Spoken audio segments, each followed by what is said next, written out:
नमस्कार, जन टीवी देख रहे हैं आप। मैं श्वेता शर्मा आपके साथ। खबरों की शुरुआत से पहले एक नजर डालेंगे अभी की हेडलाइंस पर।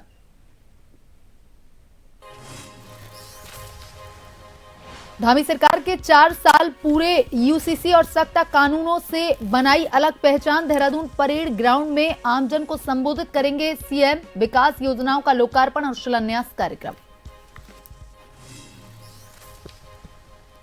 किच्छा में हाईवे कच खोलने की मांग को लेकर कांग्रेस का धरना प्रदर्शन। जल्द समाधान नहीं हुआ तो उग्र आंदोलन की चेतावनी। अंबेडकर चौक पर ट्रैफिक व्यवस्था सुधारने की उठी मांग।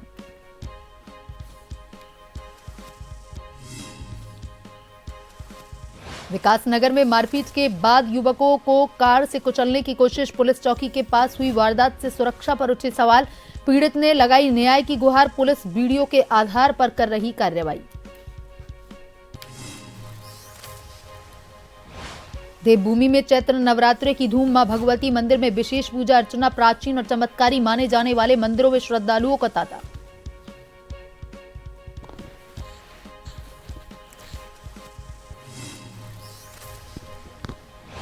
उत्तराखंड में बारिश का अलर्ट।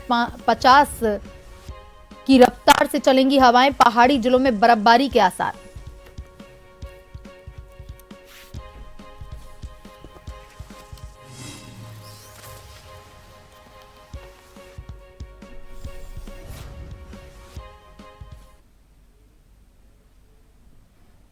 और धामी सरकार के 4 साल बेमिसाल पर कई कार्यक्रम किए जाएंगे आयोजित।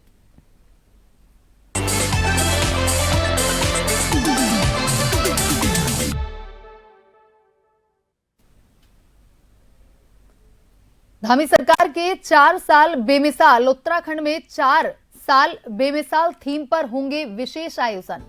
देहरादून के परेड ग्राउंड में आयोजित मुख्य आयोजन। आम जन को संबोधित करेंगे सीएम धामी।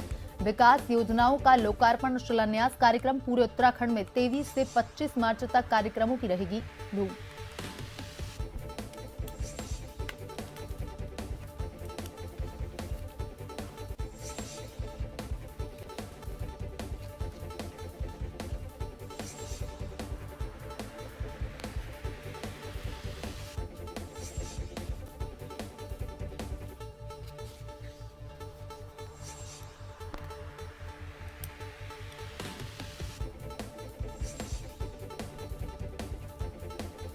तो धामी सरकार के 4 साल पूर्ण होने पर विशेष आयोजन 23 से 25 मार्च तक उत्तराखंड में आयोजित किए जाएंगे।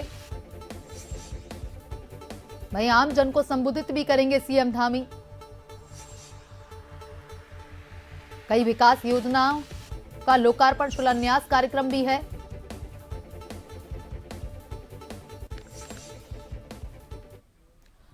और इसी खबर पर ज्यादा जानकारी के साथ bureau chief SN Pant phone line पर जुड़ चुके हैं। एसएन पंत, धामी सरकार के 4 साल पूर्ण हो गए हैं और इसी उपलक्ष्य में कई कार्यक्रमों का आयोजन भी किया जाएगा। इन 4 सालों में धामी सरकार के द्वारा कई कार्य ऐसे किए गए हैं और कई योजनाएं भी ऐसी लाई गई हैं जो देश में भी जिनकी मिसाल पेश की जा सकती है।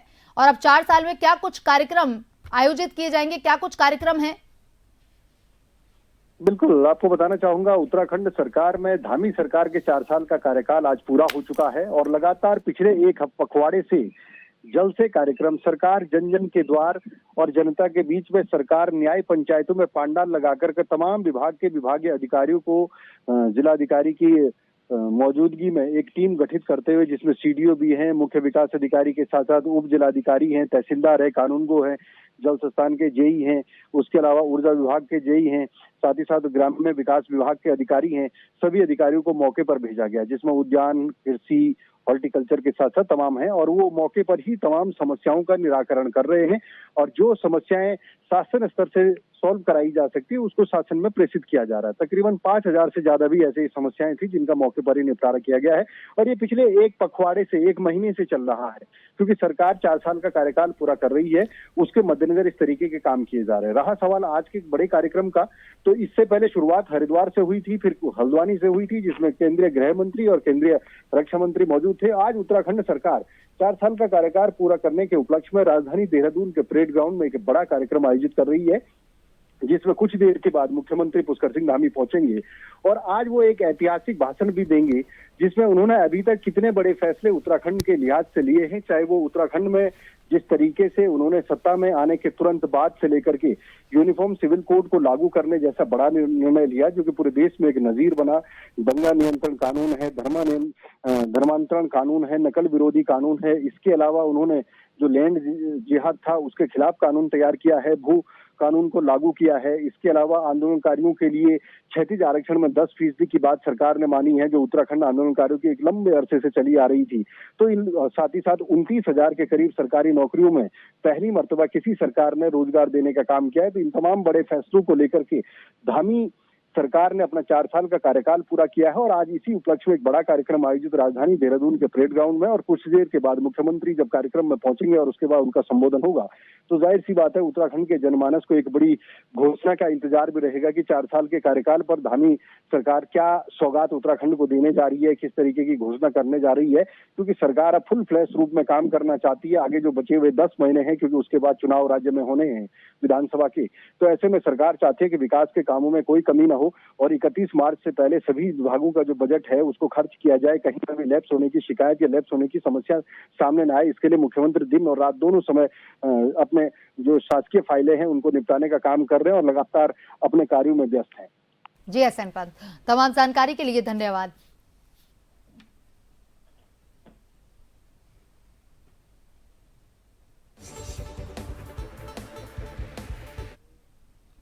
सीएम धामी को सूबे के मुखिया की शपथ लिए आज 4 साल पूरे हो गए हैं और इस 4 सालों में कई अहम फैसले धामी सरकार ने लिए, जिन्होंने देश भर में भी सुर्खियां बटोरी। देखिए रिपोर्ट। उत्तराखंड के मुख्यमंत्री पुष्कर सिंह धामी सरकार के 4 साल पूरे हो गए हैं। 23 मार्च 2022 को शपथ लेने के बाद धामी सरकार ने कई बड़े और सख्त फैसले लिए, जिनकी चर्चा पूरे देश में हुई। समान नागरिक संहिता से लेकर सख्त नकल विरोधी कानून तक सरकार अपने फैसलों को बड़ी उपलब्धि बता रही है।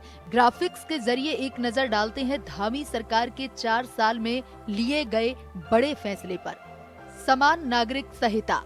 उत्तराखंड देश का पहला राज्य बना जिसने विधानसभा में यूसीसी विधेयक पारित किया। यह धामी सरकार का सबसे बड़ा मास्टर स्ट्रोक माना जाता है। इसका उद्देश्य सभी धर्मों के लिए विवाह, तलाक और संपत्ति के समान नियम लागू करना है। देश का सबसे सख्त नकल विरोधी कानून। भर्ती परीक्षाओं में धांधली रोकने के लिए मुख्यमंत्री ने ऐतिहासिक कानून बनाया, जिसमें दोषियों के लिए आजीवन कारावास और 10 करोड़ रुपए तक के जुर्माने का प्रावधान है। धर्मांतरण विरोधी कानून। जबरन धर्मांतरण को रोकने के लिए कानून को और सख्त बनाया गया, जिसमें 10 साल तक की सजा का प्रावधान किया गया। दंगा रोधी कानून। दंगों और प्रदर्शनों के दौरान सरकारी और निजी संपत्ति को नुकसान पहुंचाने वालों से ही वसूली करने का कड़ा फैसला लिया। महिला क्षैतिज आरक्षण। उत्तराखंड की मूल निवासी महिलाओं को सरकारी नौकरियों में 30% आरक्षण का कानूनी अधिकार सुरक्षित किया। लखपति दीदी योजना। स्वयं सहायता समूह से जुड़ी महिलाओं की आय बढ़ाने के लिए इस योजना को तेजी से लागू किया, जिसका लक्ष्य 1.25 लाख महिलाओं को लखपति बनाना है। भर्ती कैलेंडर। अधीनस्थ सेवा चयन आयोग और लोक सेवा आयोग की रुकी हुई भर्तियों को पारदर्शी तरीके से शुरू कराया। सड़क और कनेक्टिविटी। ऑल वेदर रोड परियोजना में तेजी और ऋषिकेश कर्णप्रयाग रेल लाइन में काम को प्राथमिकता दी। मानसखंड मंदिर माला मिशन। केदारनाथ और बद्रीनाथ की तर्ज पर कुमाऊं के प्राचीन मंदिरों के विकास के लिए इस मास्टर प्लान को मंजूरी दी। होम स्टे योजना। ग्रामीण पर्यटन को बढ़ावा देने के लिए सब्सिडी और हजारों युवाओं को स्वरोजगार से जोड़ा। भ्रष्टाचार पर प्रहार। कई बड़े भर्ती घोटालों की जांच एसटीएफ को सौंपी और दर्जनों रसूखदारों को जेल भेजा। रिश्वतखोरी में लिप्त सरकारी कर्मचारियों पर भी सख्त एक्शन। सरलीकरण, समाधान और निस्तारण। फाइलों के जल्द निस्तारण के लिए जन सुनवाई को अनिवार्य बनाया। सशक्त उत्तराखंड @25। सरकार को 2025 तक देश को अग्रणीय राज्य बनाने के लिए एक व्यापक रोड मैप तैयार किया।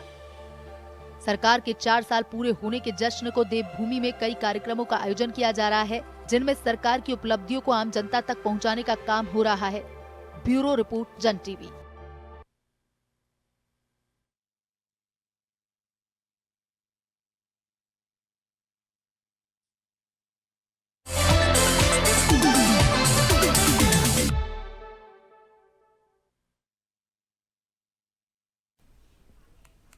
और वहीं उधम सिंह नगर जिले के किच्छा में कुछ महीने पूर्व बंद किए गए हाईवे कच्छ को खोलने की मांग को लेकर के कांग्रेसियों ने धरना प्रदर्शन किया।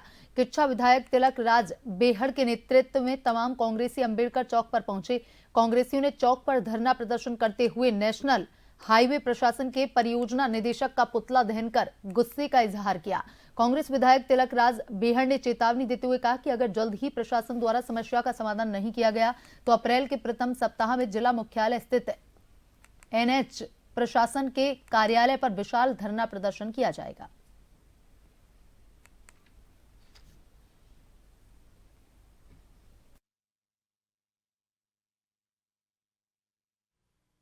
लिंक रोड के रूप में काम करती है द्रऊ रोड, और इससे लोग बहेड़ी तक उत्तर प्रदेश निकल जाते हैं। तो इसका जो कट बंद की बनाया गया है, इसको जो कट लगाकर इस चौराहे को बंद किया गया है, इस पर मैंने घोर आपत्ति पहले भी प्रकट की थी। जब ये बंद हुआ था तब भी लोगों ने इसका विरोध किया। यहाँ की व्यापारिक, राजनीतिक, सामाजिक संगठनों ने भी विरोध किया, हम लोगों ने भी विरोध किया। तो एक ही बात कहना चाहता हूँ, लगातार मौतें हो रही हैं, लगातार दुर्घटनाएं हो रही हैं। ये चौराहा गलत बंद किया गया। ऐसे तो अगर सारे चौराहे बंद कर दिए जाएंगे और तो एक्सीडेंटों की और वारदात बढ़ेगी।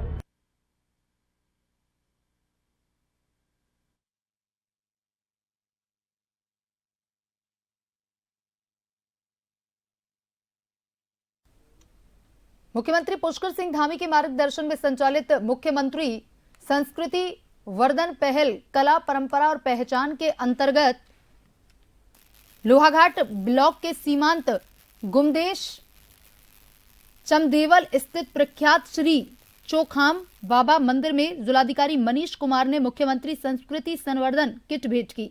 यह पहल जनपद में सांस्कृतिक विरासत, आध्यात्मिक मूल्यों एवं सामाजिक जिम्मेदारी को एक सूत्र में पिरोते हुए युवाओं को नशे से दूर रखने, समाज में व्यापक जन जागरूकता फैलाने का सशक्त माध्यम बन रही है। और इस अवसर पर जिलाधिकारी मनीष कुमार ने मंदिर में विधिवत पूजा अर्चना कर जनपद की सुख, समृद्धि, शांति, सतत विकास की कामना की। उन्होंने मंदिर परिसर का निरीक्षण कर व्यवस्थाओं का जायजा लिया। स्थानीय जनप्रतिनिधियों एवं मंदिर समिति के पदाधिकारियों से वार्ता कर जानकारी ली।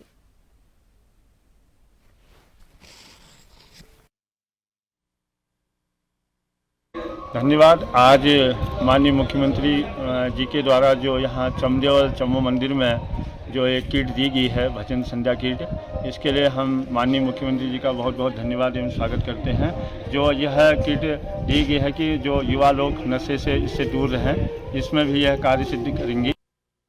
विकासनगर के सहसपुर क्षेत्र में दबंगाई की सनसनीखेज तस्वीर सामने आई है, जहां एक दबंग ने पहले युवकों के साथ मारपीट की और फिर उन्हें कार से कुचलने की कोशिश की। घटना का वीडियो सोशल मीडिया पर तेजी से वायरल हो रहा है। मामला सहसपुर थाना क्षेत्र की धर्मावाला पुलिस चौकी के पास बल्लूपुर पाविटा साहिब नेशनल हाईवे का बताया जा रहा है। जानकारी के मुताबिक एक पूर्व बीडीसी सदस्य एक बच्चे की पिटाई कर रहा था, तभी मौके पर मौजूद युवकों ने बच्चे को बचाने की कोशिश की, लेकिन आरोपी और उसके साथी उन्हीं पर हमला करने लगे। आरोप है कि मारपीट के बाद भी जब दबंगों का गुस्सा शांत नहीं हुआ तो उन्होंने कार को ही हथियार बना लिया और युवकों को कुचलने की कोशिश की। वायरल वीडियो से साफ दिख रहा है कि कार तेजी से लोगों की तरफ बढ़ती है, जबकि दूसरी तरफ एक युवक को बेरहमी से पीटा जा रहा है। पुलिस चौकी के पास हुई इस घटना ने सुरक्षा व्यवस्था पर सवाल खड़े कर दिए। फिलहाल पुलिस ने वीडियो के आधार पर जांच शुरू कर दी।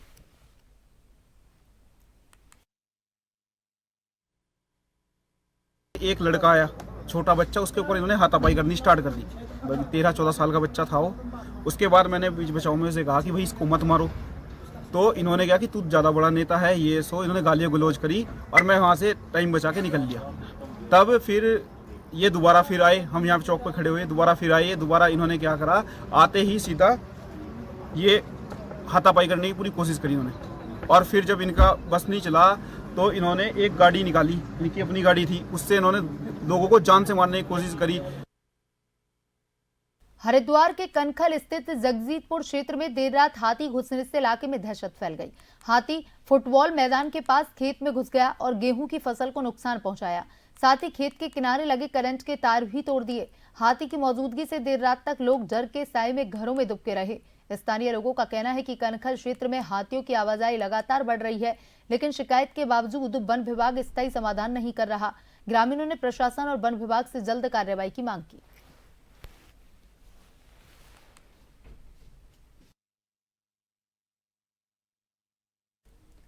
राजधानी देहरादून के नया गांव पेलियो क्षेत्र में उस वक्त दहशत फैल गई जब झूला पुल के पास एक युवक का शव संदिग्ध हालत में बरामद हुआ। शव मिलने की खबर फैलते ही इलाके में सनसनी फैल गई और मौके पर लोगों की भीड़ जमा हो गई। स्थानीय लोगों की सूचना पर पुलिस मौके पर पहुंची और शव को कब्जे में लेकर के जांच शुरू कर दी। शुरुआती जांच में मृतक की पहचान महेंद्र उर्फ रिंकू के रूप में हुई है। पुलिस के मुताबिक महेंद्र नशे का आदी था और 18 मार्च को अपने घर से अचानक लापता हो गया। काफी तलाश के बाद भी जब उसका सुराग नहीं मिला तो परिजनों ने 20 मार्च को गुमशुदगी की रिपोर्ट दर्ज कराई। फिलहाल पुलिस पूरे मामले की गहनता से जांच कर रही है।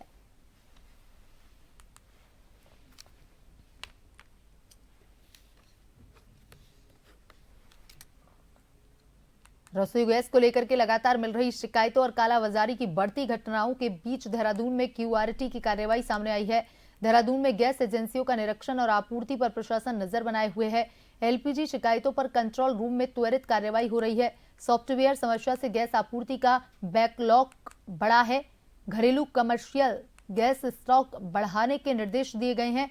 प्रशासन होम डिलीवरी व्यवस्था को दुरुस्त करने में जुटा है।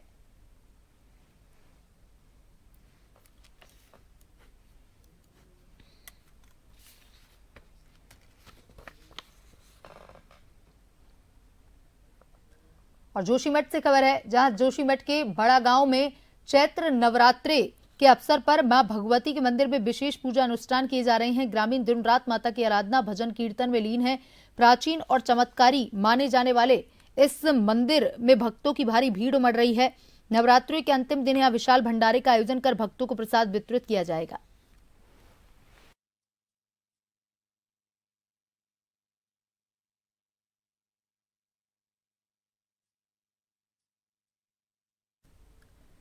चमोली से खबर है, जहां चमोली जिले के गोपेश्वर स्थित गनगोल गांव में महिला और युवक मंगल दलों ने शराब के खिलाफ बड़ा फैसला लिया। गांव में आयोजित विशेष बैठक में सर्वसम्मति से किसी भी सामाजिक मांगलिक कार्यों में शराब परोसने पर पूर्ण प्रतिबंध लगाया गया।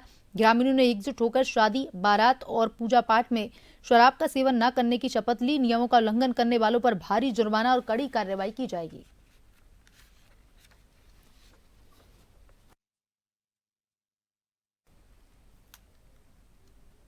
काशीपुर स्थित मां बाल सुंदरी देवी के ऐतिहासिक चेती मेला परिसर में भारतीय रेड क्रॉस सोसाइटी काशीपुर शाखा के तत्वाधान में 15 दिवसीय निःशुल्क चिकित्सा शिविर का शुभारंभ किया गया। शिविर का उद्घाटन मुख्य अतिथि पूर्व महापौर उषा चौधरी ने दीप प्रज्वलित कर रेड क्रॉस ध्वजारोहण के साथ किया। कार्यक्रम से पूर्व सोसाइटी के सदस्यों द्वारा अतिथियों का बुके और फूल मालाओं से स्वागत हुआ। आपको बता दें कि कार्यक्रम का संचालन कर रहे पूर्व सचिव हरीश जोशी ने बताया कि यह शिविर 15 दिनों तक निरंतर चलेगा, जिसमें मेले में आने वाले श्रद्धालुओं को निःशुल्क स्वास्थ्य सेवाएं उपलब्ध करवाई जाएंगी। इस दौरान विशेष रूप से यह व्यवस्था की गई है कि मेले में आने वाले श्रद्धालुओं को किसी भी प्रकार की स्वास्थ्य संबंधी दिक्कत होने पर मौके पर ही निःशुल्क दवाओं का वितरण किया जाएगा। चाहे वो कितना ही मुश्किल का काम क्यों ना हो, ऐसी जगहों पर जाकर लोगों को निकालना, उनको प्राथमिक जो है उपचार देना, ये रेड क्रॉस का बहुत बड़ा कार्य है। और पूरे देश में जब से ये रेड क्रॉस संस्था बनी है, पूरे देश में ये चल रहा है और बहुत ही आत्मीयता से, बहुत ही हृदय की गहराइयों से एक सेवा भाव मन में लिए हुए ये रेड क्रॉस काम करते हैं। और हमारे काशीपुर में जब भी मेला लगता है, निस्वार्थ भावना से ये कार्य निरंतर होता रहता है। ये माँ बाल सुंदरी के ऐतिहासिक चैती मेला परिसर में जो है स्वास्थ्य सेवा और मैत्री भाव से यहाँ पर निःशुल्क रेड क्रॉस शिविर लगाया जाता है, जहाँ पर विभिन्न हमारे जो डॉक्टर्स हैं, विशेषज्ञ हैं, उनकी यहाँ पर लगातार ड्यूटी लगाई जा रही है और वो निरंतर दूर दराज से जो मेले में आए जो भक्तगण हैं, मरीज हैं, उनका निःशुल्क उपचार होगा। यहाँ पर एम्बुलेंस की भी सेवा, अगर कोई मेला में कोई चोटिल हो जाता है झूले से या किसी से, और या कोई झगड़ा आदि हो जाता है अगर, तो उसको तुरंत यहाँ एम्बुलेंस उनको निकट के अस्पताल या सरकारी अस्पताल वहाँ उसको पहुँचाया जाता है। और नजर डालेंगे अभी की हेडलाइंस पर। धामी सरकार के 4 साल पूरे, यूसीसी और सख्त कानूनों ने बनाई अलग पहचान। देहरादून परेड ग्राउंड में आमजन को संबोधित करेंगे सीएम। विकास योजनाओं का लोकार्पण शिलान्यास कार्यक्रम।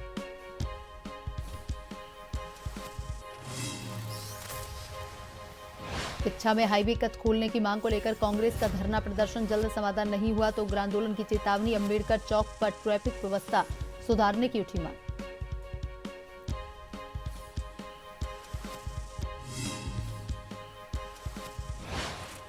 विकासनगर में मारपीट के बाद युवकों को कार से कुचलने की कोशिश, पुलिस चौकी के पास हुई वारदात से सुरक्षा पर उठे सवाल, पीड़ित ने लगाई न्याय की गुहार, पुलिस वीडियो के आधार पर कर रही कार्रवाई। देवभूमि में चैत्र नवरात्रे की धूम, मां भगवती मंदिर में विशेष पूजा अर्चना, प्राचीन और चमत्कारिक माने जाने वाले मंदिर में श्रद्धालुओं का तांता।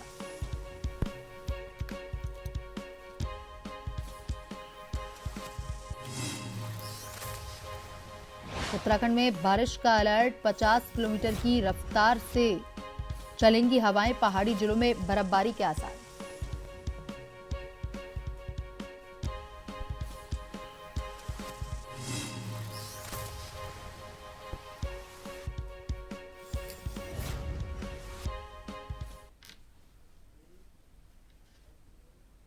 बुलेटिन में अभी तक के लिए इतना ही। बने रहिए जन टीवी के साथ। नमस्कार।